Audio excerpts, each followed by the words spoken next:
معزز سامعین کرام، مولانا کا بیان ہو رہا تھا، میں پیچھے دیکھ رہا تھا، مسلسل کچھ لوگ بات کر رہے تھے۔ ابھی اگر کوئی غیر مسلم، کوئی ہندو، کوئی پنڈت اگر نبی کریم صلی اللہ علیہ وسلم کی شان میں گستاخی کرتا ہے تو ہم بلبلا اٹھتے ہیں، بوکھلا جاتے ہیں۔ کیا یہ حضور صلی اللہ علیہ وسلم کا ذکر ہو رہا ہے، آپ کی بات ہو رہی ہے، آپ کا تذکرہ ہو رہا ہے، یہاں پر ہم لا یعنی باتوں میں لگے ہوئے ہیں کہ کیا یہ اہانت رسول صلی اللہ علیہ وسلم نہیں ہے؟ کیا یہ آپ کی بے ادبی نہیں ہے؟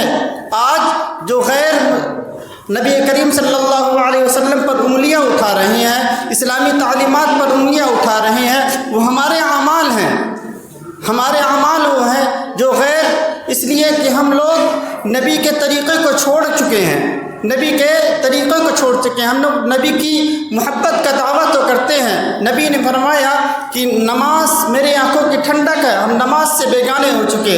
نبی نے پردے کا حکم دیا، ہم نے پردے کو چھوڑ دیا۔ نبی نے جھوٹ، مکاری، فریب کاری سے منع کیا، ہم جھوٹ، مکاری اور فریب کاری میں دن رات لگے ہوئے ہیں۔ یہ کیسی محبت ہے؟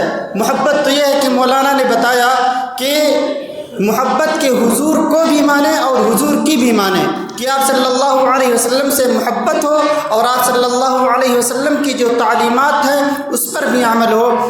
مولانا نے ایک بات کی طرف نشاندہی کی کہ سنتوں پر عمل ہو، کہ ہم آپ کی تعلیمات کو کس طرح اجاگر کر سکتے ہیں، آپ کی محبت کو ہم کیسے پیش کر سکتے ہیں۔ مولانا نے کہا کہ ہم نبی کی سنتوں کو زندہ کریں۔ ایک حدیث ہے، غالباً ترمذی شریف کی ہے، کہ من تمسک بسنتی عند فساد امتی فلہ اجر 100 شہید، کہ جس شخص نے فساد امت کے دور میں، کہ جب امت کے درمیان فساد ہوگا، انتشار ہوگا، برائیاں پھیلی ہوئی ہوں گی، اس وقت کوئی بھی شخص اگر نبی کریم صلی اللہ علیہ وسلم کی ایک سنت کو بھی زندہ کرنے والا ہوگا تو اس کے لیے 100 شہیدوں کا ثواب ہے۔